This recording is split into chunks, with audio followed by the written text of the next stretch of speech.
Hello, everyone, and welcome to the OCNJ Local, your podcast for everything happening here in America's greatest family resort. We're your host, Dominic Dougherty and Drew Fasy. And we are your local guys. Did I get it right, Drew? You are on a roll, buddy. Keeping it strong through this election series. Speaking of this election series, we are back with another episode for the 2026 election cycle here in Ocean City. Today, we're sitting down with one of the city council candidates, current city councilman Tony Polcini.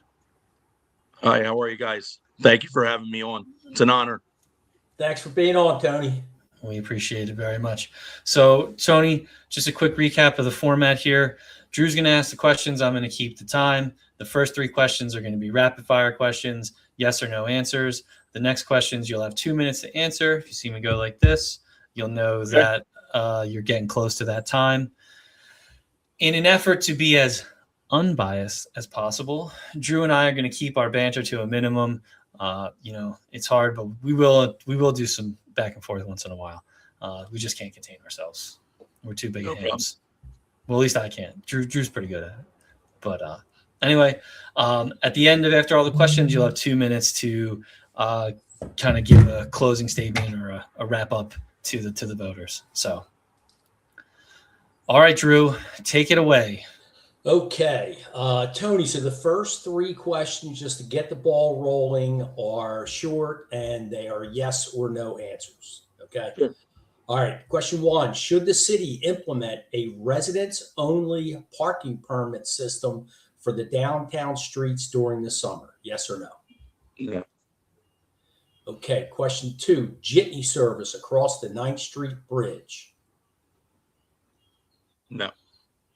Okay. Question three: some residents and visitors think that Ocean City is losing a competitive opportunity to places like Summers Point and Margate by not offering alcohol consumption at publicly accessed restaurants. So, BYB in Ocean City, yes or no? No. Okay. All right. So these are the main questions with you'll have 2 minutes response time for each. Okay. Okay. All right. Question one: the 3% occupancy tax on short-term rentals booked through platforms like Airbnb and VRBO went into effect in Ocean City in 2025. However, rentals through traditional real estate brokerages remain exempt. Critics say this is unfair to tech-savvy owners, while supporters say it protects local agencies. Do you support this agent exemption, or do you believe all rentals should be taxed equally to maximize the city's revenue? Yeah, that was a tough thing for me at first. I really felt that, let's wait on taxing more. Let's get people down to the shore before we start taxing people with, more taxes. But, just using the facilities and the things that we offer, I was okay with it. But as I look at it more and more, I really want to investigate it more and dive deeper into it, because truly where I stand is I believe everything should be fair and everybody should be on the same platform and same playing field. So, yeah, I would like to really dig deeper into that and study that more a little bit on where that should go and how that affects. Okay. Question two: during the last 2 summers, the surge in e-bikes has created a significant safety conflict. Many towns are moving toward outright bans on the boards during peak hours, while others are creating dedicated slow lanes. As a council member, would you support stricter enforcement and speed governors for e-bikes, or is it time to consider banning motorized cycles on the boardwalk entirely during the summer season? I definitely believe that we should up the situation where they are speeding and all and have stricter rules. Absolutely. That comes close to my heart, as my son was in a serious e-bike accident in 2024. But it wasn't a car or anything like that. He was going a little fast. He made a turn. It was wet. He was heading to school. He was late and he wiped out. And the impact of those handlebars punctured his liver to a level 4, where he had to get helicoptered to Cooper Hospital in Philly, So I was just on a mission to say, hey, we need to educate. When I was a kid at 17, if I wanted to ride a moped, I had to get a license and I wear a helmet. I don't see big difference between an e-bike and a moped. It's like cars. One's electric and one's gas. I think they go almost the same speed. So I really feel like legislators, we should be educating, having a experience or maturity to allow to ride these e-bikes, especially helmets. In the way things are today, everybody I think should have a helmet. It should be automatic. And um, so yeah, so as far as the boardwalk, we were at city council and we were trying to change some of those times to be on the e-bikes, and the elder people, and the people that ride it and need it and are responsible were upset about that, and I can understand that. I just really feel, again, where that goes up from Trenton, we need to educate, and it needs to start from home. We as parents need to educate our kids. If we're going to allow them to ride an e-bike, they got to wear a helmet, and we have to do our part at home. And as far as the city too, it's going to be hard to stop kids from speeding with cops and to grab everybody. It's going to be difficult, but we do have to restrict and put some more strict rules on e-bikes, especially on the boardwalk. We talk about being safe. Well, we have to start there, and I don't think it's should be banned to ride on the boardwalk, but definitely times should change and speeds and definitely helmets for everybody. Okay. Question number 3. The 2025-26 municipal budget introduced a 7.04% tax rate increase, bringing the total tax hike over the last 3 years to roughly 17%. Residents are feeling the squeeze. If elected, is there one specific line item, project, or program in the current budget you would target for a reduction to ensure we don't see another 7% increase in 2027?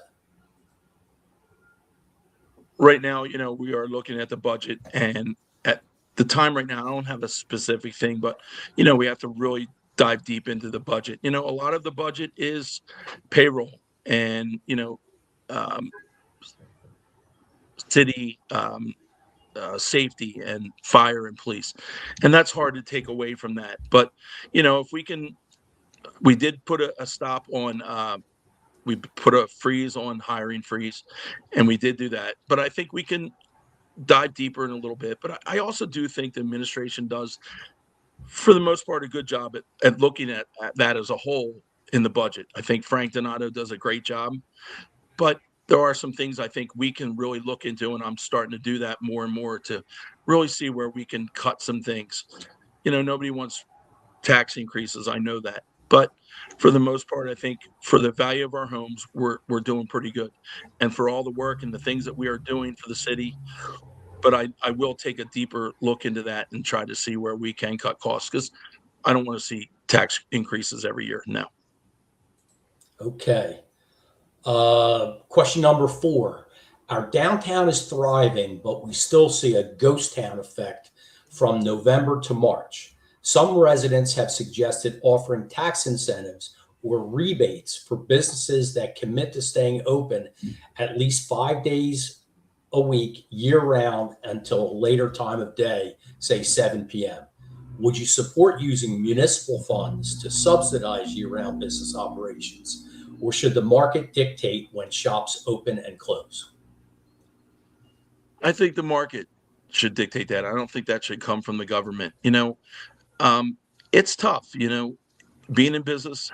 When I was, um, pricing has gone up, labor has gone up, minimum wage is going through the roof. And, I struggle with that because growing up, I always wanted to make more each year, so you'd work hard to make that next level. I don't think we're teaching our kids that with the increases that we are giving minimum wage. I think, business need to really do their best. When I had Tony P's, I didn't do anything to try to compete with other businesses. I just tried to do my best and do what I did the best way I could and keep it thriving. And I think businesses downtown, I think the downtown for the most part is doing very well. In the really winter months, it's cold. I think it's going to be hard to keep those businesses, unless it's a holiday for Christmas and all, to keep that going from 5 to 7. It gets darker out. So no, but I don't think it should come from the taxpayers or the government. It should come from the businesses itself. They need to just maybe cut back on some things that they can open up longer. But it is tough, especially food places. The cost of food goods, labor, it is very tough to keep things going longer. Okay. Question number 5. If there was a project presented by the owner of 600 Boardwalk that included public space, amusements, retail, ample parking, and a hotel with a number of stories that was considered a compromise from the original concept presented, could you support such a project? Absolutely. Yes. I had first said no to this when it went into redevelopment, when we were deciding on whether it should be in redevelopment or not. I was a no, because originally I thought, are we going to have hotels up and down the boardwalk? I didn't want that. But after much homework and talking to people, I knew that really probably wouldn't happen. So I really felt, my love and my heart is the boardwalk, and I wanted something to be down there that would continue to keep that end of the boardwalk thriving. I believe, and I've spoke about it a few times, I believe my heart of heart that if City Council, Mr. Mita, and the City of Ocean City, we all can come together and create something with a compromise that everybody loves, I think we can create something there. I mean, listen, it's got to be changed, the zoning, no matter what happens. We know in the future now that it will not just be an amusement park or storefronts. So the zoning has to change. And I think in my heart, and I believe that we can really come together as a community council and Mr. Mita and really all come up with something that will work at that 600 Boardwalk. Okay. And final question.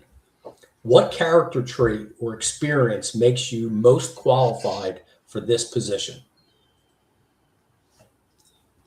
A couple things. I took 4 years, when I originally ran, I told my wife, I said, I don't think I'm going to win because I don't have any experience. But now I have 4 years of experience. And I originally had said that I wasn't going to rerun. And, I take that responsibility. But I also listened to people that had asked me to reconsider. And I really did. I talked to first God, and I talked to my wife. And what really hit me was, Tony, don't leave something undone. And I think that I can take the next 4 years from the experience I've had in the previous 4 years and really make an impact. I really feel that I bring just a sense of compromise. I also bring a sense of, I just speak from my heart, and I'm honest. I have no agenda. I just want to do right by people and continue to keep Ocean City, where I've called home my whole life, continue to thrive. And I think I can do that in the next 4 years from my experience.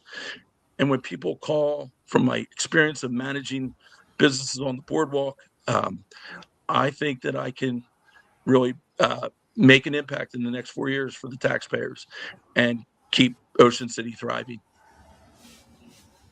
Okay, that's all the questions, Don? Yeah. So those are Drew's dissertation or, government thesis questions. Drew, I was going to say I just want to let people know Drew's at home recording. He's changed his shirt on every one of these. We recorded all these in one day. That's why I have the same shirt on for everyone. I feel bad. Anyway. Well, as I said, with those questions, they came from outside. We didn't come up with questions. We got other people that offer them. And if we do this again, I'm putting a cap on the number of words and all the questions. 140 characters, like an old school tweet. Yeah. Listen, I really thought they were good questions. I really did, So hopefully I answered them the best that I could. And I thought they were. really, I thought they were pretty good too. We got a lot of input, and I thought we got a wide array of topics. yeah. Well, before we Definitely jump off agree. here and Drew goes and tortures the Little League families with his playlist, Tony, you have 2 minutes to let the town know why you're the best candidate for city council at large.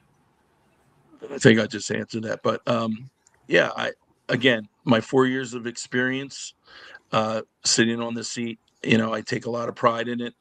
I've listened. I think I have a great way of listening to people. When people call, I try to get things answered or done. And I love the city that I live in. And again, like I said, I really don't have an agenda. I just want to listen to people and do what is right for Ocean City. And I think I've done a good job of that. And I think I can continue to do that for 4 more years. Awesome. Well, thank you so much for joining us today. We really appreciate it. This has been the OCNJ Local, your podcast for everything happening here in America's greatest family resort. Thanks for coming on, Tony. Thank Peace you, out. guys. Thank you. Peace out.